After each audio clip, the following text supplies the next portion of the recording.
The rain had been falling for hours over Washington, D.C., a relentless gray sheet that blurred marble monuments and turned the Capitol steps into rivers of reflection. It was a morning meant for umbrellas, not miracles.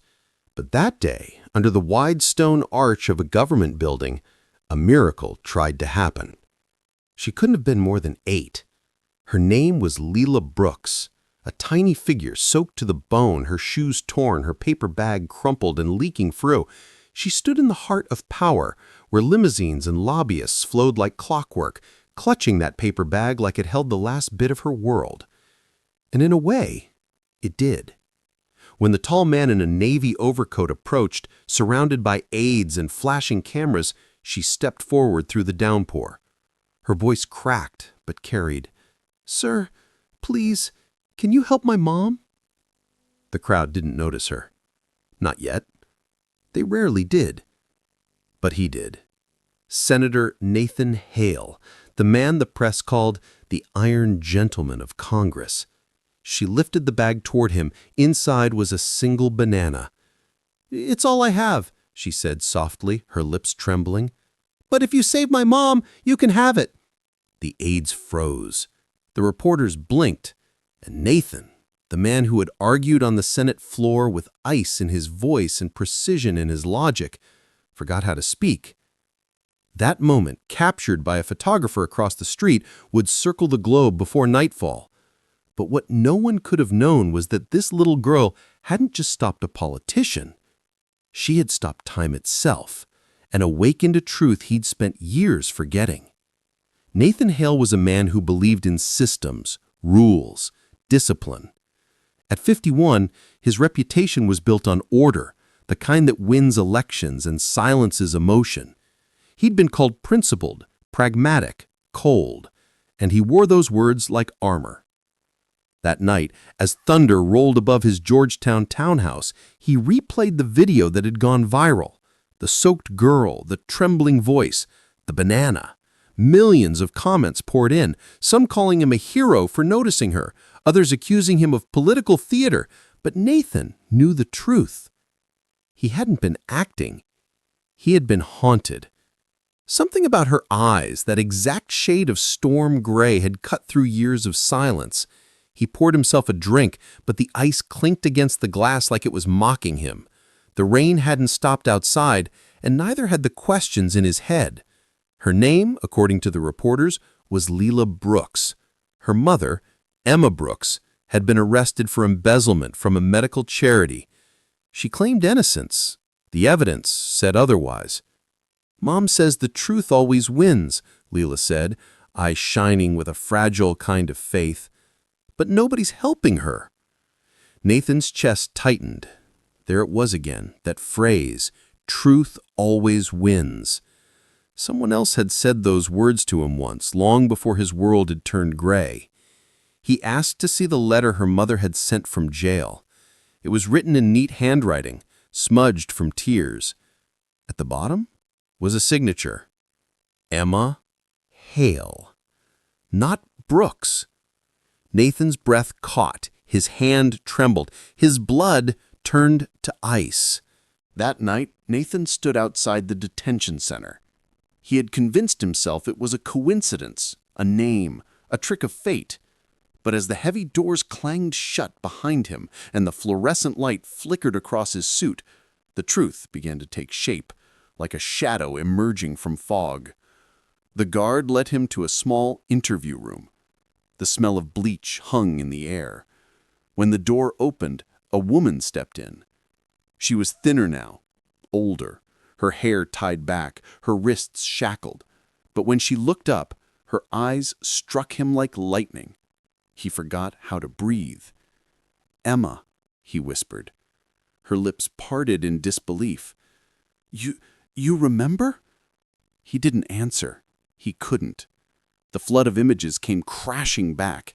A field hospital overseas, laughter over black coffee, the promise he made before he left for a campaign that would only take a few months. Then the accident. The silence. The blankness. "I thought you were dead," she said finally, her voice shaking. He sank into the chair across from her, gripping the edge of the table. "And I thought I'd forgotten everything worth remembering."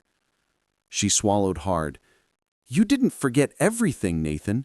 You just forgot us." Outside, thunder broke again, rolling through the walls like a heartbeat. Inside that gray room, time stopped. When he finally spoke, his voice was unsteady. "Lila, is she—" Emma nodded, tears spilling freely now. "She's yours." Nathan's world tilted. His carefully constructed life, the reputation, the Senate seat, the speeches cracked like glass. He couldn't drive that night. He sat in his car until dawn, staring at his trembling hands as the city came alive around him. She was his daughter, the girl with the banana, the eyes that mirrored his lost wife's compassion. Now he knew why they haunted him. But the questions burned hotter than the answers. Why hadn't Emma reached out? Why didn't she tell him sooner? And beneath all of that, a whisper of guilt. Why had he moved on without ever looking back? The next day, he returned to his office, his mind a hurricane. His aide, Clara, approached cautiously. "Sir, the media's still running the story. They want a statement." He barely heard her. His gaze lingered on a family photo on her desk, her husband and son. The image stabbed at him. He rose suddenly. "Cancel everything. I'm taking personal leave." That afternoon, he filed an official request to represent Emma's case pro bono, shocking his colleagues in his party. "The optics are bad," one warned. Nathan's response was simple. "Then they can see what the truth looks like." The legal maze unfolded like a battlefield. Emma's case was riddled with inconsistencies. Missing footage, altered documents, fabricated witness statements. Someone had framed her, and Nathan intended to find out who. He pored over every record, calling in favors from old contacts in the Department of Justice. The name that kept surfacing was one he knew too well: Richard Cole, chairman of the same hospital board whose support had helped Nathan rise politically years earlier. The realization cut deep. His success, his entire image of integrity, had roots in a corrupted system, and now the cost had been paid by the woman he once loved. Late one night, while reviewing financial records, he found something that made his blood run cold: a series of wire transfers from the hospital's charity fund to an offshore account linked to Cole's consulting firm. He leaned back, his heart pounding. The truth was clear. Emma wasn't the thief. She was the scapegoat. And suddenly, Nathan understood something even darker. If he exposed this, it wouldn't just destroy Cole. It could take down half the people who had built his career. He stared at Lila's drawing pinned to his office wall, the one that she had given him that first day. A child's sketch of her mom standing in front of a hospital with a heart drawn over it. Beneath it, written in shaky handwriting, "Truth always wins." Nathan whispered into the silence, "Then let's see if it really does." The morning news hit like thunder. Headlines screamed, "Senator Hale defends accused nurse in fraud scandal." The story was everywhere, from breakfast tables to late-night talk shows. But what people didn't know, what the cameras couldn't see, was the war that had begun inside him. In the privacy of his dim-lit study, Nathan watched old campaign footage, shaking hands, promising justice, speaking of transparency and moral clarity. Words that once rolled easily off his tongue now tasted like ash. He had built a kingdom of rhetoric, but it stood on foundations of silence. The phone rang, his chief of staff, anxious, sharp. "Senator, you're jeopardizing everything. You're being painted as compromised." Nathan's answer was steady, almost frighteningly calm. Then maybe compromise was all I ever was. That night, Lila couldn't sleep. She sat by her aunt's window staring at the streetlights. "Do you think he'll help my mom?" she whispered. Her aunt hesitated. "He's powerful, sweetheart, but powerful people have rules." Lila's voice, barely audible, floated through the quiet. Then maybe he should learn new ones. Somewhere across town, Nathan stared at the same city, and the same thought crossed his mind. A week later, a message arrived in Nathan's encrypted inbox. The subject line read, "I know what they did." Attached was a single name, Eleanor Trask, former accountant for the charity board. They met in a parking garage, far from the marble floors of Capitol Hill. Eleanor was trembling when she handed over the flash drive. "I was told to stay quiet, but she doesn't deserve this." The files contained everything: falsified audit trails, offshore routing codes, internal memos authorizing the transfers, and then, buried among the spreadsheets, a memo labeled simply Project Clean Slate. It wasn't about Emma. It was about Nathan. Cole had orchestrated Emma's arrest to cover up a scandal and to ensure Nathan's silence on a bill he was meant to oppose. If Nathan had refused, the plan was simple: frame someone close to him, discredit him forever. Emma had been that pawn. Nathan's knuckles whitened around the flash drive. For years he had thought his greatest betrayal was ambition. Now he saw it was obedience. He called his aide, Clara, and told her to prepare a press briefing. "I'm going public," he said. "Sir, that'll destroy you." He exhaled, glancing at the photo of Lila taped to his briefcase. "Maybe destruction's what I need." The day of the hearing dawned gray and electric. Reporters swarmed the courthouse steps like seagulls in a storm. Flashbulbs burst, microphones tangled, voices shouted questions that collided mid-air. Through that chaos, a small figure appeared again, Lila, holding a hand-written sign. It read, "My mom told the truth. Now tell yours." The crowd fell silent for a moment. The cameras pivoted, lenses focusing on the child who had become a symbol of something no one could quite name. Hope, maybe. Or decency. Inside, Nathan took the stand. The room smelled faintly of sweat and paper. Cole sat at the defense table, polished as ever, his smirk a weapon. Nathan raised his right hand, took the oath, and began to speak. He didn't read from notes. He didn't use slogans. He spoke of power, how it seduces, how it corrodes, how it disguises cowardice as duty. He confessed to everything he ignored, the donations he never questioned, the votes he justified, and then he told them about Emma, about the love he'd lost, the accident that had erased her from memory, and the daughter who brought it all back with a single word: help. When he finished, there was no applause, just the sound of pens scratching, 1,000 eyes heavy with something rare: empathy. Outside, Lila stood on tiptoe to see him exit. She ran forward, her arms wrapping around his waist, before security could react. "It's okay now," she whispered. "You told the truth." He looked down at her, tears clouding his vision. "Yeah," he murmured, voice breaking.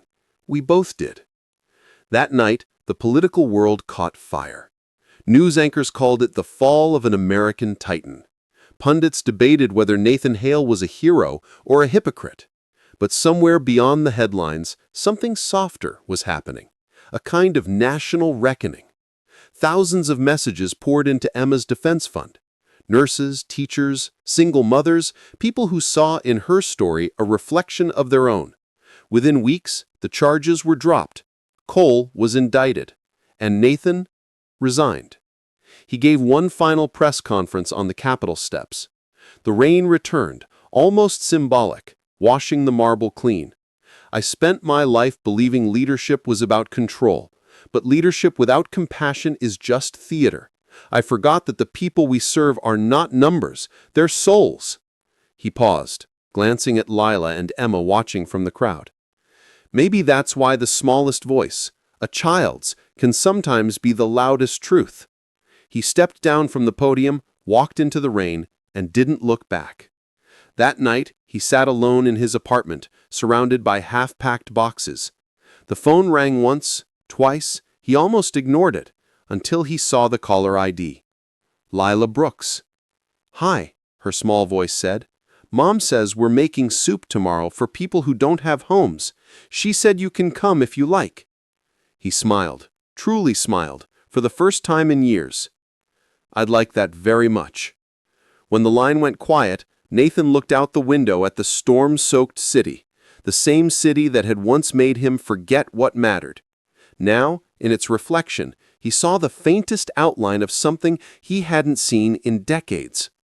Not redemption, but beginning. It had been 8 months since Nathan Hale vanished from the stage of public life. The marble hallways that once echoed with his speeches now whispered his name like a ghost story. Some said he fled the country. Others said he was living off the grid. The truth was simpler. He had moved to a small coastal town in Maine, a quiet place with fog that rolled in like forgiveness. The kind of place where no one cared who you used to be. He rented a modest cottage near the sea. Mornings began with black coffee and the smell of salt and ended with long walks on the cliffs where the seagulls cried like distant regrets. He hadn't spoken publicly since his resignation, but every week a small envelope arrived. No return address, only a child's handwriting on the front. For Mr. Hale. Inside, there was always something small. A drawing, a leaf pressed flat, once a seashell painted with the word hope. He kept them all in a wooden box on his desk. Sometimes he'd open it late at night just to remember that redemption, like the tide, came back slowly, but it did come back. Then one morning, the phone rang. A familiar voice, soft but certain. "Mr. Hale, it's Emma." The silence that followed was longer than words. "I didn't call to talk about the past," she said gently. "Lila's school is organizing a community kitchen for the winter. She wanted to ask if you'd visit." He didn't hesitate. "When?" The gymnasium smelled of spices, steam, and human warmth. The chatter of volunteers filled the air, laughter, footsteps, the clinking of spoons. And there, at the center of it all, was Lila, wearing an oversized apron that reached her ankles. "Mr. Hale!" she shouted, dropping a ladle and running toward him. She hugged him fiercely, her joy unfiltered, unguarded. "Mom said you'd come." He looked around.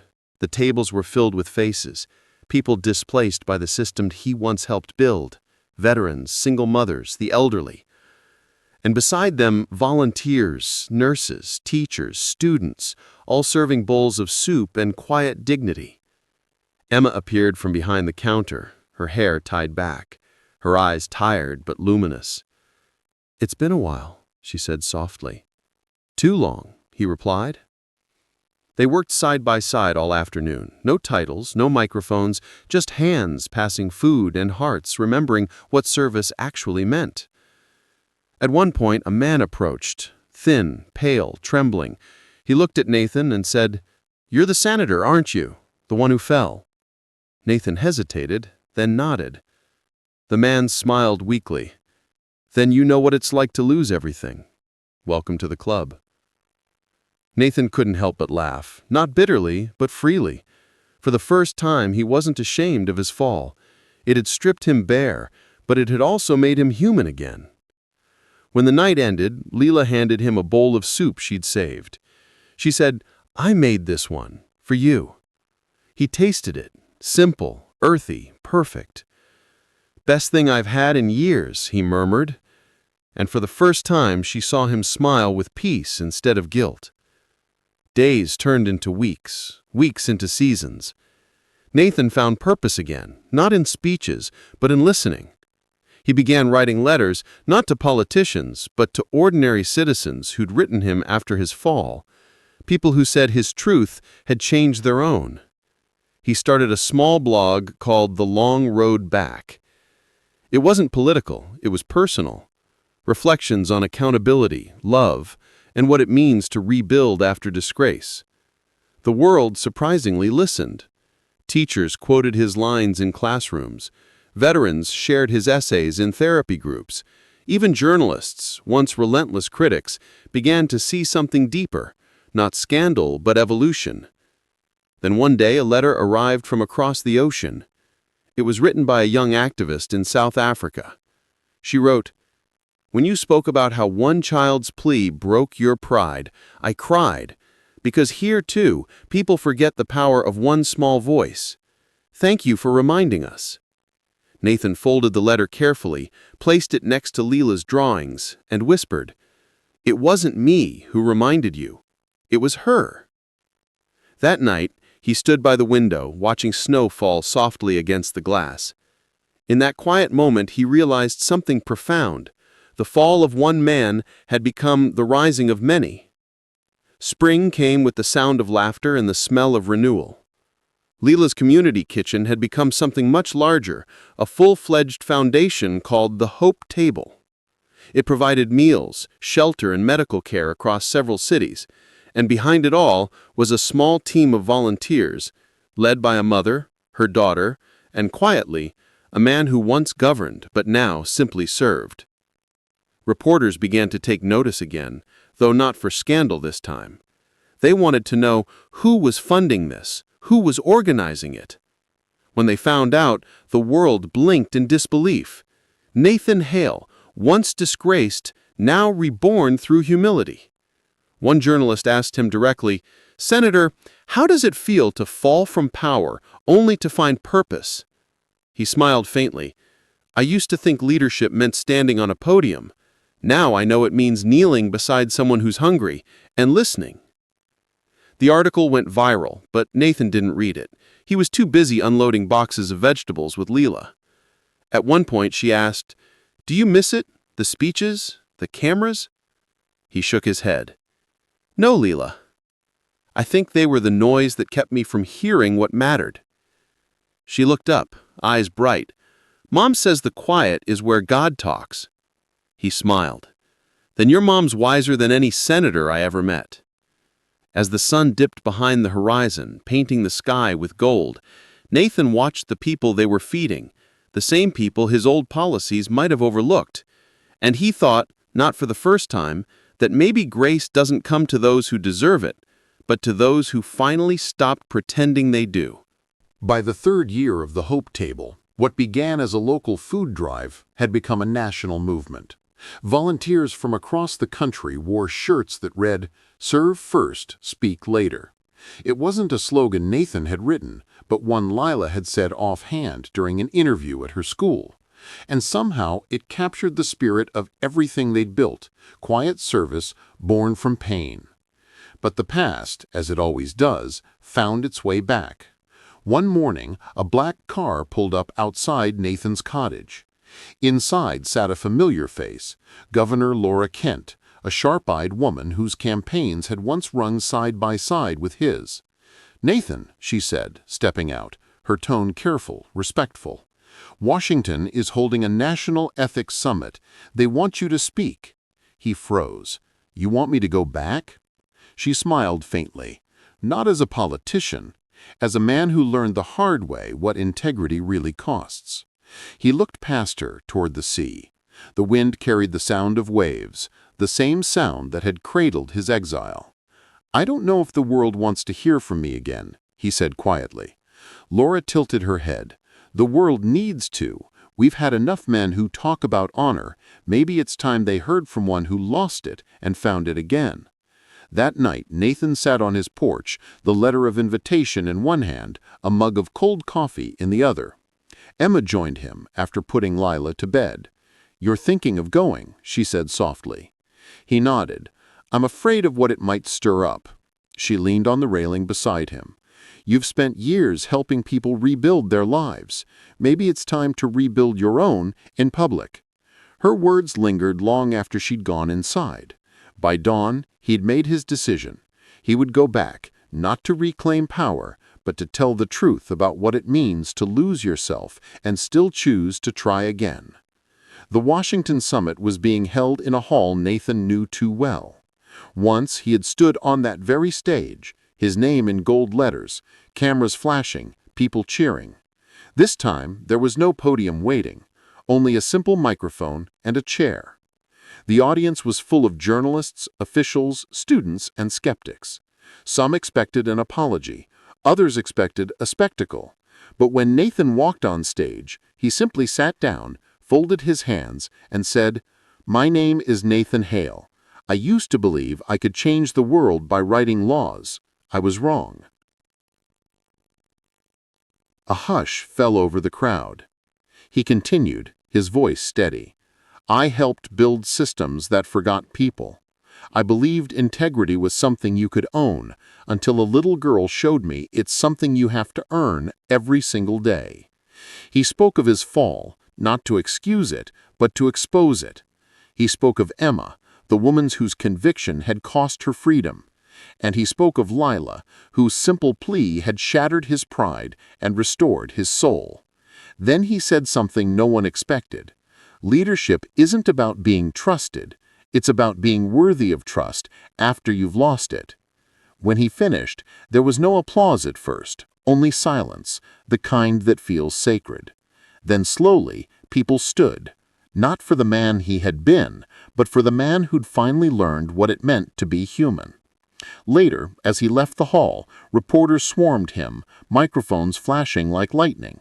"Senator Hale, will you run for office again?" one shouted. He smiled faintly. "No," he said, "but I'll keep serving." And then he walked away, into the sunlight, into peace. Back in Maine, life resumed quietly. The waves still broke against the cliffs, the gulls still screamed above, and Lila still left her drawings on his doorstep. But something inside Nathan had shifted again. The speech had reopened old memories, old guilt. Some nights he would dream of his younger self, ambitious, ruthless, proud. He'd wake up with tears he couldn't explain. One evening, Emma found him sitting in the garden, staring at the dark horizon. "You're restless," she said gently. "I keep thinking about all the people I failed, the ones I can't help anymore." Emma kneeled beside him. "You can't fix the past, but you can live in a way that redeems it." He looked at her then, really looked. The woman whose courage once had been silenced by his indifference now stood as his compass. She had forgiven him long before he'd earned it. "You're the strongest person I know," he whispered. She smiled faintly. "No, I just learned that forgiveness isn't weakness. It's choosing peace when pain would be easier." That night, he wrote in his journal, "Redemption doesn't erase the wound. It teaches you how to live with it open without bleeding on others." Years passed quietly, but their impact rippled far beyond the small town. The Hope Table grew into a nationwide initiative: community kitchens, legal aid clinics, youth mentorship programs. It was no longer Nathan's project. It belonged to everyone who'd ever believed change was still possible. Lila, now a teenager, had become the face of the movement. Her voice was calm yet powerful, her compassion disarming even the hardest critics. When reporters asked where she got her courage, she always said, "From my mom, and from a man who learned to listen." One evening, she stood on a bridge overlooking the harbor, her reflection shimmering in the dark water. Nathan joined her, his hair now silver at the temples. "Do you ever regret it?" she asked quietly.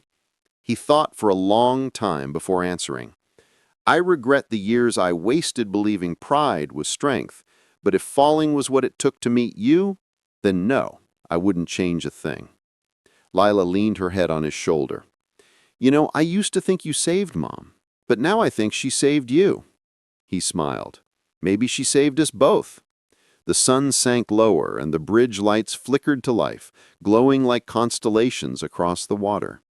In that stillness, Nathan realized that legacy wasn't what people remembered about you. It was the love that kept moving after you were gone. He closed his eyes, breathed in the salt air, and whispered a silent prayer. Let her generation do better than mine. The years had a quiet rhythm now, the steady hum of life rebuilt, the tender weight of peace that only those who've known ruin can understand. Nathan was older, slower, but wiser. The fire that once drove him to command nations had softened into the kind that keeps a small home warm through the winter. Every morning he brewed 2 cups of tea, one for himself, one for Emma. And every morning she joined him by the window where frost glazed the glass and seagulls cut white lines across the gray sky. But lately her steps had grown slower. Her laughter, though still bright, sometimes ended in a breathless pause. "Maybe you should see a doctor," he told her gently. "I've seen enough of them in my life," she replied with a teasing smile. "Besides, I'm not afraid of endings anymore." He wanted to argue, but her calm made it impossible. Emma had always faced truth with a serenity that unnerved him. She had lived through humiliation, imprisonment, and injustice, and somehow she had come out of it luminous. One night, when she thought he was asleep, Nathan heard her whispering at Lila's door. "You're the best thing I ever did," she said softly. "Promise me you'll keep fighting for kindness, no matter what happens." He didn't sleep after that. He sat by the fire until dawn, realizing that life was quietly preparing him for another lesson in letting go. Spring came late that year. The apple trees bloomed shyly as if the world had forgotten how to trust beauty. One afternoon, while Lila was away at a youth conference in New York, Nathan returned home to find the house still. Too still. Emma was sitting by the window, her head resting gently against the chair. A book lay open in her lap. She looked peaceful, like she'd just drifted off. But she wasn't breathing. The teacup beside her was cold. He sank to his knees, calling her name again and again, until his voice broke. For hours, he sat by her side, holding her hand, whispering everything he hadn't said enough. That evening, when he finally found the courage to call Lila, his voice trembled. "She's gone," he whispered. For a long moment, there was only silence on the other end. Then came the sound of his daughter's quiet sob, fragile like a child again. Days later, while sorting Emma's things, Nathan found a sealed envelope in the drawer beside her bed. His name was written in her handwriting, calm, deliberate, certain. Inside, her letter read, "Nathan, if you're reading this, I'm already free. Don't grieve too long. My time here was enough, because I got to see you remember who you are. I used to think forgiveness was something we give others. Now I know it's something we live inside. Please keep telling the truth, even when no one listens. The world needs people who remember the cost of silence. And when you feel lost again, look for Lila. She's your compass now. With love, Emma." He pressed the letter to his chest, and for the first time in his long, complicated life, he wept, not out of regret, but gratitude. The years that followed were quiet, but never empty. Nathan didn't return to politics. Instead, he traveled across the country with Lila, visiting schools, small towns, shelters, and prisons. They didn't talk about policy anymore. They talked about mercy. He would begin every speech the same way. "I once thought justice was about punishment. Then a little girl taught me it's about healing." They called their tour the Bridge Project. Lila spoke about her mother's courage, how Emma chose compassion over anger, even when she had every reason to hate the system that broke her.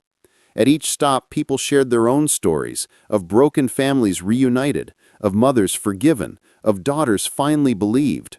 And each story became another stone in the invisible bridge between pain and redemption. By the time Nathan turned 70, he had no awards, no titles, no office, but he had something far greater, the peace of having made peace with himself. At 23, Lila stood before the United Nations Youth Forum in Geneva, the same little girl who once stood in the rain clutching a bruised banana was now addressing the world. "My mother," she began, her voice trembling, "taught me that you don't have to be powerful to change things, you just have to be kind, and stubborn enough not to give up when the world stops listening." Her speech went viral overnight. The clip of her holding back tears as she spoke about forgiveness was replayed on every major network in America. That evening, Nathan watched from his living room, tears streaming silently down his face. Emma would have been proud. When Lila returned home, she found him waiting at the train station, holding a single white lily, her mother's favorite flower. "You did it," he whispered as he hugged her. "No," she said softly, "we did." In that moment, the story of one woman's suffering, one man's fall, and one child's plea had come full circle. And the world, at least for a while, remembered that compassion could still change everything. Years later, an aging journalist visited Nathan's cottage for a documentary titled "The Men Who Walked Away." "Mr. Hale," she asked, "if you could speak to your younger self, the man who once chased power, what would you tell him?" Nathan thought for a long time before answering. I'd tell him to listen more, to look for the quiet ones, the ones without microphones, without platforms, because they're the ones who carry the truth. The journalist smiled. Do you believe people can really change? He looked out toward the sea, where the horizon glowed gold in the fading light. I don't believe in change, he said softly. I believe in remembering who we were before the world taught us to forget. On his 78th birthday, Lila surprised him with something extraordinary, the official charter for the Emma Hale Foundation for Justice and Compassion. Its mission? To provide legal defense for wrongly accused women, fund education for children of the incarcerated, and teach restorative justice programs in schools. The foundation's slogan read, "Truth heals when it's shared." At the opening ceremony, Nathan sat in the front row, his hands trembling as he watched a banner of Emma's face unfurl across the stage. When it was his turn to speak, he rose slowly, his voice faint but sure. I used to think legacy was about being remembered. Now I know it's about what you leave in motion.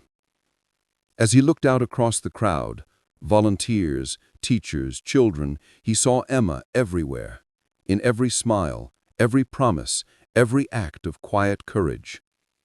Nathan passed away quietly one autumn morning, the sea whispering against the shore outside his window.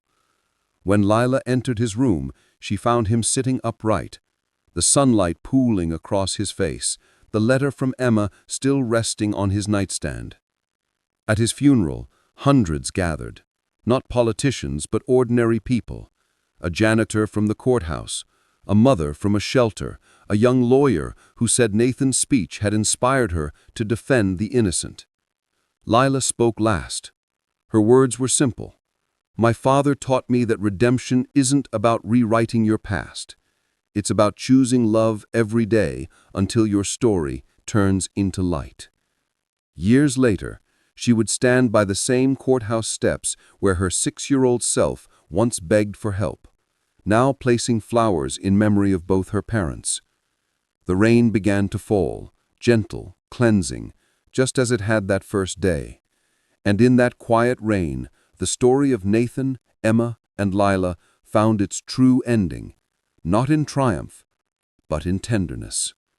Because in the end, the world doesn't need perfect heroes. It needs broken people, brave enough to love again. Maybe we spend our lives trying to make sense of loss, but what if loss is just the doorway through which love becomes eternal?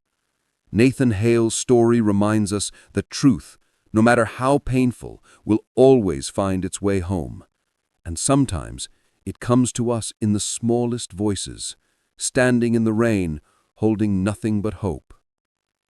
In memory of the forgotten, may compassion always lead. If you enjoyed this video, don't forget to give it a like and leave a kind comment. To help the channel stay motivated to create more great videos, please hit the subscribe button. Wishing you happiness and peace in the light and love of God.